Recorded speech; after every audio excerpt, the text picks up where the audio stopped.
जय जगन्नाथ पिलामने ओडिशार number 1 PG entrance preparation app OCS Y Ranjan को अनेक अनेक अभिनंदन।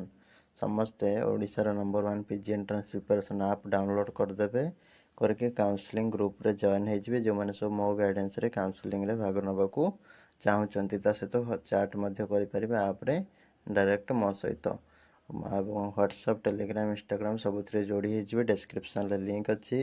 बर्तमान आम कथा फास्ट सब क्यों क्यों यूनिवर्सिटी ऑप्शन सब देवाक हम कौ पाने सब कौन देवे किए उत्कल देव ना रेभेन्सा ना ब्रह्मपुर ना एफएम देव ना विक्रम देव डीटी कलाहांडी एमएससीबी और राजेंद्र देव ना रेभेन्सा आगे देव उत्कल संबलपुर जीएम एमती देव तो से सब रिगार्डिंग डिटेल्स कथा निश्चित भाव में वीडियो को समस्ते शेष पर्यंत देखु था। नमस्कार दोस्तों, इस वीडियो को लाइक करें, हमारे चैनल को सब्सक्राइब करें, इस घंटी के आइकन को दबाएं, ऑल सेलेक्ट करें हमारी सभी वीडियो सबसे पहले देखने के लिए। देख फास्ट कथा तुम टॉप डिमांड सबुठ फास्ट एक नंबर रे बहुत पिलांकर डिमांड रहे उत्कल हो कि न हो कम मार्क था कि बेसी मार्क था सब पिला देवे उत्कल। एजुकेशन पिलांकर उत्कल एभेलेबल नथिबो सेमाने होची रेभेन्सा दे दियंती ठीक अछि। जो ऑनर्स रे एभेलेबल नथिबो उत्कल रे सेमाने रेभेन्सा को रखंती टॉप चॉइस रे ठीक अछि। तापरे लोकेशन भी देखियो पड़िबो हमर ओडिशार डिफरेंट पार्ट रो पिला माने जेहेतु एंट्रेंस दउचंती ठीक अछि।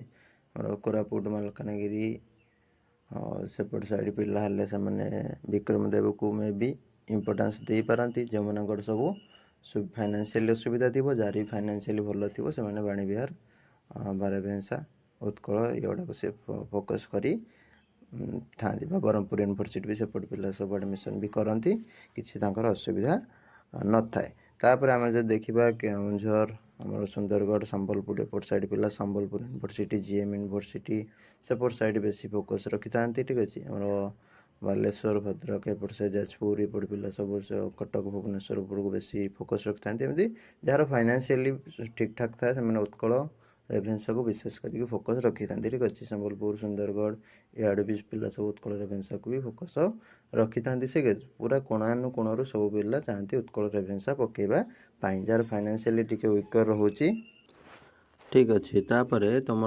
फाइनेंशियल स्टेटस को देखिकी तुम पाख यूनिवर्सिटी दे पार ना तुमको दबा पड़ो कौन ना हूँ उत्कल हो कि न हो रेभेन्सा ठीक अच्छे।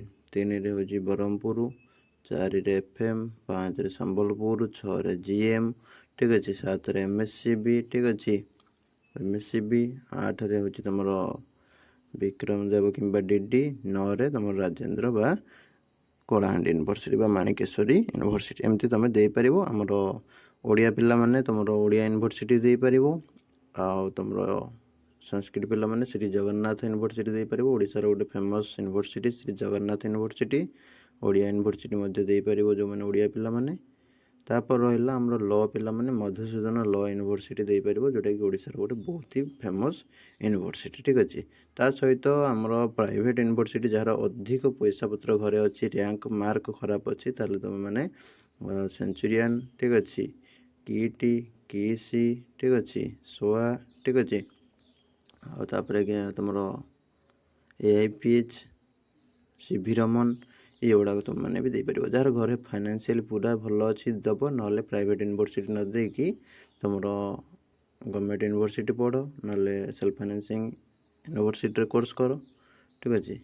सेल्फ फाइनेंसिंग कोर्स कर यूनिवर्सिटी रे ऑटोनोमस गवर्नमेंट कर बा सेल्फ फाइनेंसिंग रे कोर्स कर ऑटोनोमस रे डिग्री कॉलेज गवर्नमेंट कर बा सेल्फ फाइनेंसिंग रे कर कम पैसा हो ठीक अच्छे गुड़ाक किंतु ये जो प्राइवेट यूनिवर्सिटी गुड़ाक कहले ये तुमको अधिक फीज लगी ठीक अच्छे। तो से तुम मैंने भाभी चिंती कि प्राइवेट रे करो ना गुणपुर यूनिवर्सिटी ठीक अच्छे।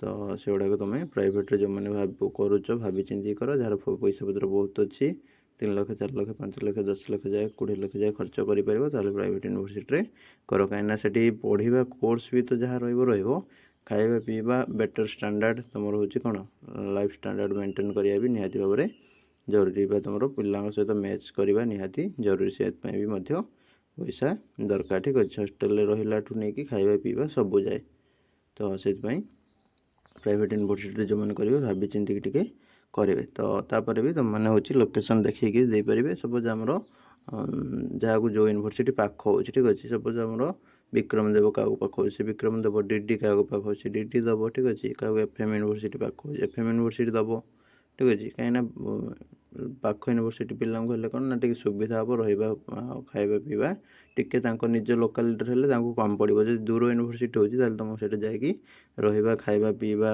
ଆଉ ଚଳିବା ସେଠି ମୁସ୍କିଲ ହେଇଯିବ। ପାଠ ପଢ଼ିବା ତ ଦୂରର କଥା। ଆଉ ଉତ୍କଳ ରେଭେନ୍ସା ସବୁ ପିଲା ତ ଦେଇଥାନ୍ତି, ତୁମମାନେ ବି ଦେଇପାରିବ, କିଛି ଅସୁବିଧା ନାହିଁ ଠିକ୍ ଅଛି। ତ ଜାଣିପାରିଲେ କେଉଁ ଅର୍ଡ଼ରିଂରେ ଦେବେ। ଅର୍ଡ଼ରିଂରେ ଯଦି ମୋ ହିସାବରେ ଦେବେ ତାହେଲେ ଯେମିତି କହିଦେଲି ସେ ଅନୁସାରେ ଦେବେ ଠିକ୍ ଅଛି। ଉତ୍କଳ ରେଭେନ୍ସା, ବ୍ରହ୍ମପୁର ଆଉ ଏଫ୍ଏମ୍ ସମ୍ବଲପୁର ଜିଏମ୍ ଠିକ୍ ଅଛି। ତାପରେ ତୁମର ଏଗୁଡ଼ାକ ସବୁ ଦେଇପାରିବେ। ଆଉ ଯଦି ତୁମ ନିଜ ହିସାବରେ ଦେବ ତାହେଲେ ତୁମର ହେଉଛି ଚାହିଁଲେ ତୁମେ ପାଖ ୟୁନିଭର୍ସିଟି ଦେଇପାରିବ ପଇସା ପତ୍ର ଯାହାର ଅସୁବିଧା ଅଛି। ନହେଲେ ତୁମର ହେଉଛି ଯାହାର ପଇସା ପତ୍ର ସୁବିଧା ଅଛି ର୍ୟାଙ୍କ ଖରାପ ହେଉଛି ପ୍ରାଇଭେଟ୍ ୟୁନିଭର୍ସିଟି ବି ଦେଇପାରିବ। ଏଗୁଡ଼ାକ ମୋ ତରଫରୁ ସଜେସନ୍ ରହିବ। ତାପରେ ବି ତୁମର ର୍ୟାଙ୍କ ମାର୍କ ଏସବୁ ବାହାରିଲେ ବି ଆହୁରି ଡିଟେଲ୍ସ କୁହାଯିବ କ'ଣ କେମିତି ସବୁ ଦେବ କ'ଣ ନାହିଁ। ଆଉ ନିଶ୍ଚିତ ଭାବରେ ସେଗୁଡ଼ାକ ବି ତୁମକୁ ବହୁତ ହି ହେଲ୍ପ କରିବ। ତାପରେ ବହୁତ ପିଲାଙ୍କର ଇଚ୍ଛା ଥାଏ ସାର୍ ସବୁ ୟୁନିଭର୍ସିଟି ମୁଁ ଦେଇଦେବି କି 10ଟାରୁ 10ଟା ଦେଇଦେଲେ ବି ଚଳିବ ଯଦି ଭଲ ର୍ୟାଙ୍କ ଥିବ ଠିକ୍ ଅଛି। ଯଦି ଭଲ ର୍ୟାଙ୍କ ନଥିବ ତାହେଲେ ଗଭର୍ଣ୍ଣମେଣ୍ଟ ୟୁନିଭର୍ସିଟି ପ୍ରାଇଭେଟ୍ ୟୁନିଭର୍ସିଟି ମିଶେଇକିରି ଦେଇଦେବ ଯାହାର ପଇସା ପତ୍ର ଠିକ୍ ଠାକ୍ ଅଛି। ଆଉ ଯାହାର ହେଉଛି କ'ଣ government university autonomous degree college ଦେବାକୁ ଚାହୁଁଛ ତାହେଲେ ସେଗୁଡ଼ାକ ବି ଦେଇପାରିବ ର୍ୟାଙ୍କକୁ ନେଇକି। ଆଉ ଯିଏ ବି ଚାହିଁବ ଖାଲି ଅଟୋନମସ୍ ଦେଇପାରିବ, ଯିଏ ବି ଚାହିଁବ ଖାଲି ଡିଗ୍ରୀ କଲେଜ ଦେଇପାରିବ। ସେମିତି କିଛି ମ୍ୟାଣ୍ଡେଟୋରୀ ନାହିଁ, କିନ୍ତୁ ମୁଁ ସବୁ ପିଲାଙ୍କୁ କୁହେ ର୍ୟାଙ୍କ ଭଲ ଥାଉ ବା ଖରାପ ଥାଉ ତୁମେ ୟୁନିଭର୍ସିଟି ଦେଇଦେବ। କାହିଁକିନା ୟୁନିଭର୍ସିଟି ଦେଇଦେଲେ ତୁମକୁ କ'ଣ ହେବ ନା ହେଉଛି ସୁବିଧା ହେବ। ୟୁନିଭର୍ସିଟି ଦେଲେ ତୁମକୁ ସୁବିଧା ହେବ କ'ଣ ନା ହେଉଛି ତୁମର ସ୍ପୋର୍ଟରେ ବେଳ ପଡ଼ିଲେ ତୁମେ ହେଉଛି ପକାଇ ପାରିବ। ପୁଣି ସେଇ ଅପସନ୍କୁ ପକାଇକି ତୁମେ ଯଦି ୱେଟିଂ ଆସିଲା ତୁମେ ହେଉଛି ଯାଇକି ରିପୋର୍ଟିଂ କରିବ, ବେଳେବେଳେ ବି ମିଳିଯିବାର ସମ୍ଭାବନା ରହିଥାଏ। ତ ସବୁ ପିଲାଙ୍କୁ କୁହାଯାଏ ଅପସନ୍ ୟୁନିଭର୍ସିଟିରେ ରଖିଥିବ। ଛୋଟ ୟୁନିଭର୍ସିଟି ହଉ ବଡ଼ ୟୁନିଭର୍ସିଟି ହଉ ଅପସନ୍ରେ ରଖିଥିବ। ତୁମକୁ ଯେଉଁଟା ଲାଗୁଛି କି ହଁ ମୋର ହେଇପାରିବ ସ୍ପୋର୍ଟ ଯାଏ ତାହେଲେ ସେ ୟୁନିଭର୍ସିଟିକି ରଖିଥିବ ବା ପାଖ ୟୁନିଭର୍ସିଟି ଦେଖିକି ବି ତୁମେ ଆଗରେ ବି ରଖିଥିବ। ଯେଉଁଟା ତୁମକୁ ଉପରକୁ ଉଠିବା ପାଇଁ ବା ସ୍ଲାଇଡ଼୍ କରିବା ପାଇଁ ସୁବିଧା ହେବ ବା ସ୍ପୋର୍ଟରେ ସେ ଅପସନ୍କୁ ପକାଇବା ପାଇଁ ପୁଣି ସୁବିଧା ହେବ। ବୁଝିଗଲା? ଏଇଟା ଥିଲା ସବୁ ଡିଟେଲ୍ସ। ତ ତୁମମାନେ କେଉଁ ୟୁନିଭର୍ସିଟି ସବୁ ଦେବାକୁ ଚାହୁଁଛ ସିରିଏଲି କମେଣ୍ଟ କରିଦିଅ କି ମୁଁ ଏଇ ୟୁନିଭର୍ସିଟି ସବୁ ଦେବାକୁ ଚାହୁଁଛି। 1 2 3 4 5 6 7 8 9 10 ଏମିତି କରିକି ସବୁ କମେଣ୍ଟ କରି ପକାଅ ସବୁ ପିଲାଙ୍କର ଠିକ୍ ଅଛି। ଯାହାର ଯେତିକି ମାର୍କ ରହୁଛି ସେଇ ବେସିସ୍ରେ କମେଣ୍ଟ କରି ପକାଅ। ଦେଖିବା କିଏ କ'ଣ ସବୁ ୟୁନିଭର୍ସିଟି ଦେବାକୁ ଚାହୁଁଛ, କେଉଁ ଡିଷ୍ଟ୍ରିକ୍ଟ ପିଲା ବି କମେଣ୍ଟ କରି ପକାଅ ଠିକ୍ ଅଛି। ଆଉ ଏଇଟା ଥିଲା ସମ୍ପୂର୍ଣ୍ଣ ଡିଟେଲ୍ସ। ଭିଡ଼ିଓ ଭଲ ଲାଗିଥିଲେ ଲାଇକ୍ କରିବେ, ସେୟାର କରିବେ। ଆଉ ସାଙ୍ଗସାଥି ଭାଇ ଭଉଣୀ ସମସ୍ତଙ୍କୁ ରହିଲି ନମସ୍କାର, ଜୟ ଜଗନ୍ନାଥ। ଦେଖା ହେବା ଆଗାମୀ ଭିଡ଼ିଓରେ ନୂଆ ଇନଫର୍ମେସନ୍ ସହିତ।